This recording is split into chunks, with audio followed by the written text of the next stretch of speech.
ಫಿರಂಗಿಯವರು ಬಂದಿದ್ದಾರೆ ಮಹಾರಾಣಿ. ಫಿರಂಗಿಯವೆಂದರೆ ಯಾರು? ಸರಿಯಾಗಿ ಹೇಳು. ಕೆಂಪು ಕೆಂಪು ಮೂತಿಯವರು ಬಂದಿದ್ದಾರೆ. ಈ ಬಿಸಿಲಿಗೆ ಇನ್ನೂ ಕೆಂಪಾಗಿದ್ದಾರೆ ಮಹಾರಾಣಿ. ಹೋ, ಬ್ರಿಟಿಷರು ಬಂದಿದ್ದಾರೆ. ಸರಿ, ಒಳಗೆ ಕಳುಹಿಸು.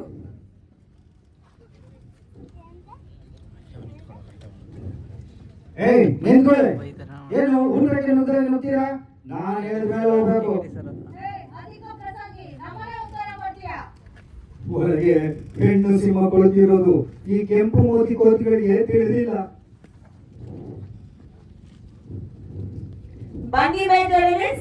ಝಾನ್ಸಿ ರಾಜ್ಯ ಹಾಗೂ ಬ್ರಿಟಿಷ್ ಆಧಿಪತ್ಯದ ನಂಟು ಚೆನ್ನಾಗಿಯೇ ಇದೆ. ತಾವು ಬಂದಿರೋದು ಸಂತೋಷವಾಯಿತು. ಲಕ್ಷ್ಮೀಬಾಯಿ, ನಿಮ್ಮ ಗಂಡ ಗಂಗಾಧರ ಸಾವು ಸಮೀಪಿಸುವಾಗ ಅವರು ತುಂಬಾ ದೂರ ಸಂಬಂಧಿ ಹುಡುಗ ಆನಂದ ರಾಯನನ್ನು ದತ್ತು ತೆಗೆದುಕೊಂಡಿರುವುದು ಸರಿಯಲ್ಲ. ದತ್ತು ತೆಗೆದುಕೊಳ್ಳುವುದು ನಮ್ಮ ವೈಯಕ್ತಿಕ ವಿಚಾರ.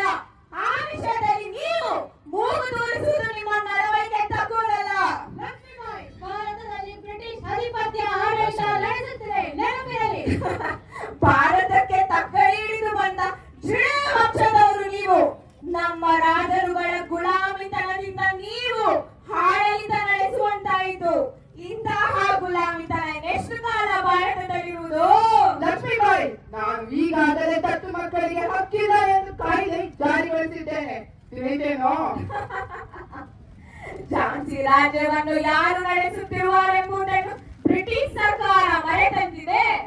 ವಿಂಧ್ಯ ಪರ್ವತದ ಪ್ರದೇಶದಲ್ಲಿ ಪ್ರಬಲರೇರನಿಸಿದ ಪುಂಡರ ನಡಗಿಸಿದ ಗಂಡುಗಲಿ ಮರಾಠ ವೀರ ಶಿವರಾವು ಬಾವುರವರ ಸೊಸೆ ಲಕ್ಷ್ಮೀಬಾಯಿ ಈ ಆಡಳಿತವನ್ನು ನಡೆಸುತ್ತಿರುವ ರಾಣಿ, ನೆನಪಿರಲಿ.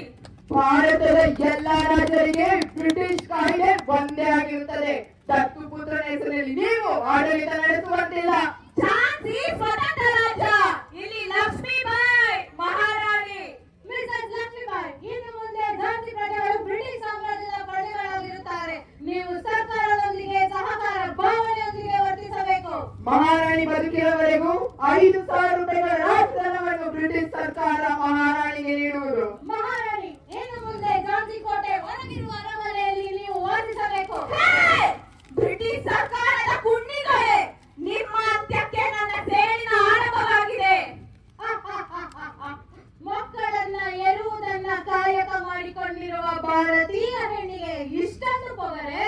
ಭಾರತ ನಾರಿಯ ಖಡ್ಗದಿಂದ ನಿಮ್ಮ ರಕ್ತ ಬಸಿಯುವ ದಿನ ದೂರವಿಲ್ಲ. ಭಾರತ ನಾರಿಯ ರೌದ್ರಾವತಾರವನ್ನು ಕಂಡು ನಿಮ್ಮ ತಾಯಿಯ ಬೆಣ್ಣೆಯಿಂದ ಅವಿತುಕೊಳ್ಳುವ ನಾರಾಯ ಗಂಡಸರು ನೀವು. ಭಾರತ ನಾರಿಯ ಬಗ್ಗೆ ನಿಮ್ಮ ನಾಲ್ಗೆಯನ್ನು ಅರಿಬಿಟ್ಟರೆ ಆ ನಾಲ್ಗೆಯನ್ನು ಸೀಳಿ ಬಿಟ್ಟರೆ ಹುಷಾರ್. ಈ ಝಾನ್ಸಿಯ ಆಡಳಿತವನ್ನು ನಾನು ಪಡೆದು ತೀರುತ್ತೇನೆ.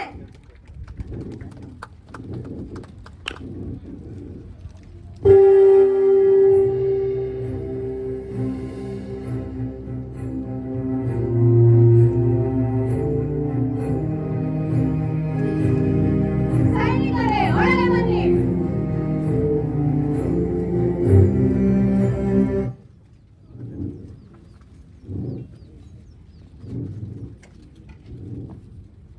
ಈ ಕೋಟೆಯಲ್ಲಿರುವ ಎಲ್ಲ ಬಾಗಿಲುಗಳಿಗೆ ಬೀಗವನ್ನು ಕರೆಯಿರಿ.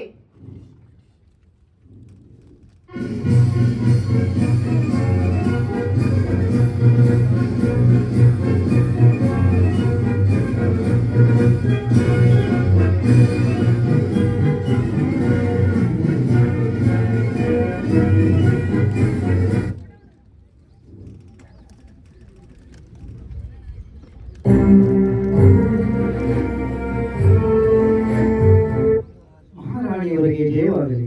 ಏನು ವಿಷಯ? ಮಹಾರಾಣಿ, ತಾತ್ಯ ಟೋಪಿ ಹಾಗೂ ನಾನಾ ಸಾಹೇಬರು ಬರುತ್ತಿದ್ದಾರೆ. ಕೂಡಲೇ ಒಳಗೆ ಕಳುಹಿಸು. ಅಪ್ಪಣೆ ತಾಯಿ.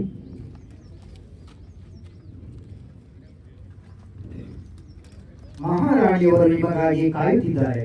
ನೀವು ಅವರನ್ನು ಭೇಟಿಯಾಗಬಹುದು.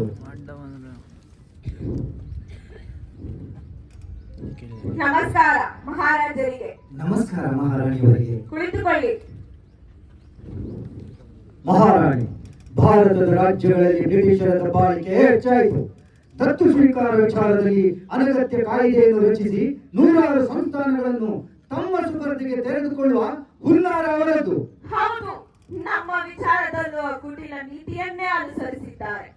ಭಾರತದ ಎಲ್ಲ ರಾಜರುಗಳು ಒಂದಾದರೆ ಈ ನರಿಬುದ್ಧಿಯವರನ್ನು 3 ದಿನದಲ್ಲಿ ಭಾರತ ಬಿಟ್ಟು ಓಡಿಸಬಹುದು. ಹೌದು ಸ್ವಾಮಿ, ಆದರೆ ರಕ್ತದಲ್ಲಿ ಗುಲಾಮಿತನ ಅರಿಯುತ್ತಿರುವ ರಾಜರುಗಳಿಗೆ ವಿದೇಶರೆಂದರೆ ಯಾವುದೋ ಒಂದು ವ್ಯಾಮೋಹ. ದೇಶಾಭಿಮಾನ ಇಲ್ಲದ ದೇಶದ್ರೋಹಿಗಳು ವಿದೇಶಿಯರ ಪಹರ ನೆಕ್ಕುತ್ತಿರುವುದ ಸಹನೆಯೇ? ಮಹಾರಾಣಿ, ಈಗಾಗಲೇ ಬಂಗಾಳದಲ್ಲಿ ದಂಗೆ ಆರಂಭವಾಗಿದೆ. ಬ್ರಿಟಿಷರನ್ನು ಭಾರತೀಯರು ಕಂಡಲ್ಲಿ ಕಚ್ಚುತ್ತಿದ್ದಾರೆ. ಇದು ಇಲ್ಲಿಗೂ ವ್ಯಾಪಿಸುವುದರಲ್ಲಿ ಸಂಶಯವಿಲ್ಲ. ಬ್ರಿಟಿಷರ ವರ್ಣಭೇದ ನೀತಿ, ಭಾರತೀಯರನ್ನು ಕೀಳಾಗಿ ಕಾಣುವ ಪ್ರವೃತ್ತಿ, ದುರಹಂಕಾರ ಹೆಚ್ಚುತ್ತಿದೆ. ಭಾರತೀಯ ಪ್ರಜೆಗಳಲ್ಲಿ ರೋಷ ಹೆಚ್ಚಾಗುತ್ತಿದೆ. ಇದು ಸರಿಯಾದ ಸಮಯ.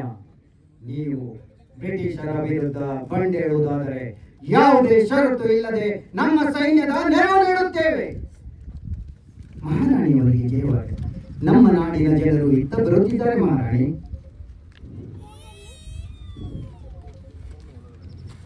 ಮಹಾರಾಣಿಯವರಿಗೆ ಮಹಾರಾಣಿಯವರಿಗೆ ಮಹಾರಾಣಿಯವರಿಗೆ ಎಲ್ಲರಿಗೂ ನಮಸ್ಕಾರ. ಮಹಾರಾಣಿ, ಬ್ರಿಟಿಷರ ದಬ್ಬಾಳಿಕೆ ಅತಿಯಾಗಿದೆ. ಬ್ರಿಟಿಷ್ ಪ್ರಜೆ ದಾಳಿಯಲ್ಲಿ ಬಂದರೆ ಭಾರತೀಯರು ಅವರಿಂದ ದೂರ ಸರಿಯಬೇಕಂತೆ ಒತ್ತಾಯದಿಂದ ಅವರ ಧರ್ಮಕ್ಕೆ ಮತಾಂತರ ಮಾಡುತ್ತಿದ್ದಾರೆ. ಭಾರತೀಯ ಸೈನಿಕರಿಗೆ ಬ್ರಿಟಿಷ್ ಸೈನಿಕರಿಗಿಂತ ಕಡಿಮೆ ಸಂಬಳ ನೀಡುತ್ತಿದ್ದಾರೆ. ಎಲ್ಲದಕ್ಕಿಂತ ಹೆಚ್ಚಾಗಿ ಮಹಾರಾಣಿಯವರನ್ನು ಕೋಟೆಯಿಂದ ಹೊರಗೆ ಕಳಿಸಿರುವುದು ಪ್ರಜೆಗಳಾದ ನಮಗೆ ತುಂಬಾ ಬೇಸರವಾಗಿದೆ. ನಾವು ಯುದ್ಧಕ್ಕೆ ತಯಾರಾಗಿದ್ದೇವೆ. ಹೌದು ಹೌದು. ನೋಡಿದ್ದೀರಾ ತಾತ್ಯ ಸಾಹೇಬ್, ನಮ್ಮ ಉಳಿದ ರಾಜರುಗಳಿಗಿಂತ ನನ್ನ ಪ್ರೀತಿಯ ಪ್ರಜೆಗಳು ಈ ನಾಡಿನ ಬಗ್ಗೆ ಉನ್ನತವಾದ ಯೋಚನೆ ಇಟ್ಟುಕೊಂಡಿದ್ದಾರೆ. ಹೌದು, ನಮ್ಮದು ರಕ್ತ ಕುದಿತಾ ಇದೆ. ನನ್ನ ಪ್ರೀತಿಯ ಪ್ರಜೆಗಳೇ, ನಿಮಗೆ ಇಷ್ಟೊಂದು ರೋಷವಿರುವಾಗ ಕೇವಲ 5,000 ರೂಪಾಯಿಯನ್ನು ಪಡೆದು ಆ ಕೋಪವನ್ನು ನುಂಗಿಕೊಂಡಿರುವ ನನ್ನ ಬಗ್ಗೆ ನೀವು ಅರ್ಥ ಮಾಡಿಕೊಂಡಿಲ್ಲ. ಬ್ರಿಟಿಷರ ಬಳಿ ಅಪಾರ ಸೈನ್ಯ ಸಂಪತ್ತಿದೆ. ದೇಶದ್ರೋಹಿಗಳೆಲ್ಲ ಅವರ ಕಡೆ ಇದ್ದಾರೆ. ಇಂತಹ ಸಂದರ್ಭದಲ್ಲಿ ನಾವು ತುಡುಕಿನ ನಿರ್ಧಾರ ತೆಗೆದುಕೊಳ್ಳಬಾರದು. ನಮ್ಮ ನಿಷ್ಠಾವಂತರ ಸೈನಿಕರ ಸಂಖ್ಯೆ ಹೆಚ್ಚಿಸಬೇಕು. ಅವರನ್ನು ಹೊಡೆದೋಡಿಸಬೇಕು. ನಮ್ಮ ಶಾಂತಿ ನಮ್ಮ ಕೈವಶವಾಗುವ ಸಂಶಯವೇ ಇಲ್ಲ. ಮಹಾರಾಣಿಯವರಿಗೆ ಮಹಾರಾಣಿಯವರಿಗೆ ಮಹಾರಾಣಿಯವರಿಗೆ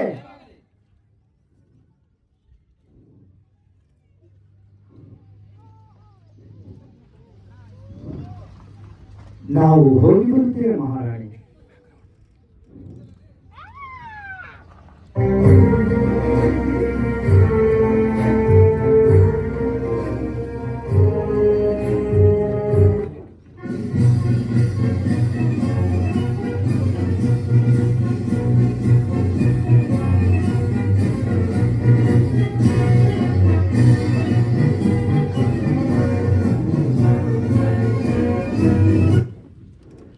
ಸೈನಿಕರೇ, ಲಕ್ಷ್ಮೀಬಾಯಿಯನ್ನ ಈ ಕೋಟೆಯಿಂದ ಹೊಡೆದೋಡಿಸಿದ್ದೇವೆ. ಆಕೆಗೆ ನಮ್ಮ ಮೇಲೆ ಸೇಡಿದೆ. ಆಕೆ ಇನ್ನು ಹೆಚ್ಚು ಸೈನಿಕರನ್ನು ಯುದ್ಧಕ್ಕೆ ಸಿದ್ಧಗೊಳಿಸುತ್ತಿದ್ದಾಳೆ. ಗುಪ್ತಚರರು ನಮಗೆ ಇನ್ಫಾರ್ಮೇಶನ್ ನೀಡಿದ್ದಾರೆ. ನೀವು ಕೂಡ ಯುದ್ಧಕ್ಕೆ ಸಿದ್ಧರಾಗಬೇಕು. ಬ್ರಿಟಿಷ್ ಕಾಯ್ದೆಯನ್ನು ಪ್ರಶ್ನಿಸುವ ಭಾರತೀಯರಿಗೆ ಗುಂಡಿನ ರುಚಿ ತೋರಿಸಿದ್ದೇವೆ. ಅನೇಕ ಗುಲಾಮ ರಾಜರು ನಮ್ಮ ಪರವಾಗಿದ್ದಾರೆ. ಲಕ್ಷ್ಮೀಬಾಯಿಯ ದತ್ತು ಮಗ ಆಡಳಿತ ನಡೆಸಲು ಬ್ರಿಟಿಷ್ ಅಧಿಪತಿ ಅವಕಾಶ ನೀಡಲಾರದು. ಲಕ್ಷ್ಮೀಬಾಯಿಯ ಸೈನ್ಯ ಬಂದಲ್ಲಿ ಸರಿಯಾಗಿ ಬುದ್ಧಿ ಕಲಿಸಿ ಹೊಡೆದಾಡಿಸಿ.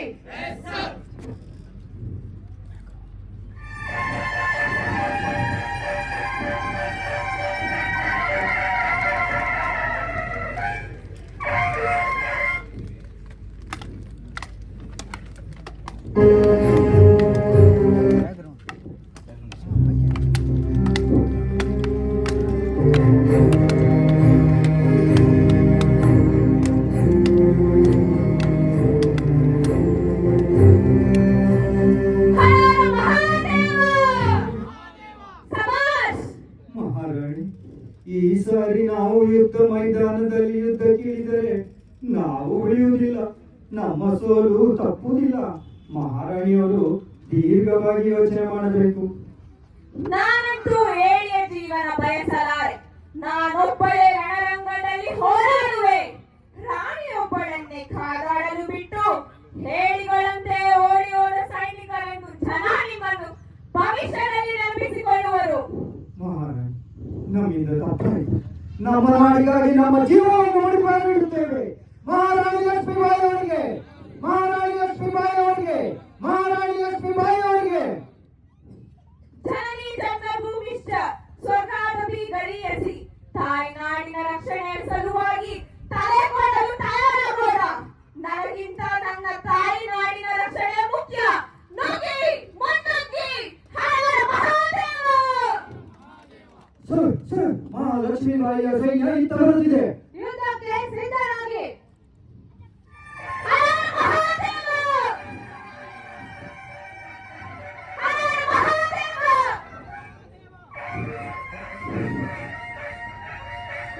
ಫೈಟ್ ಒಳಗೆ ಬಂದಾಗ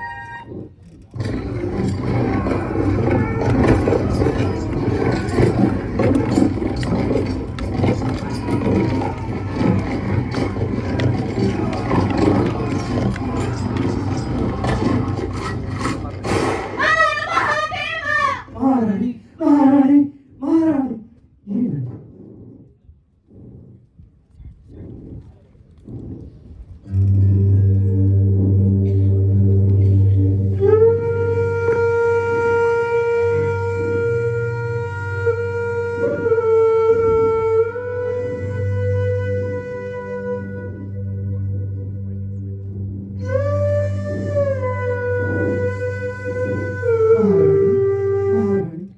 ಮಗಳೇ, ಇದೇನಾಯಿತು?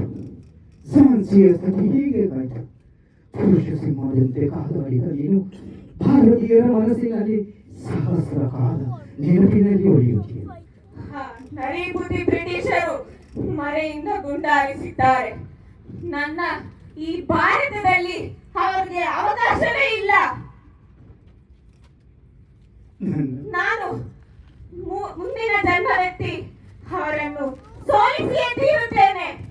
ನನ್ನ ನನ್ನ ಈ ಭಾರತವನ್ನು ನಿಮ್ಮ ರಕ್ಷಣೆ ನಿಮ್ಮ ಕೈಯಲ್ಲಿ ಕೊಡುತ್ತೇನೆ. ಹರರ ಮಹಾದೇವ್, ಹರರ ಮಹಾದೇವ್, ಹರರ ಮಹಾದೇವ್, ಹರರ ಮಹಾದೇವ್.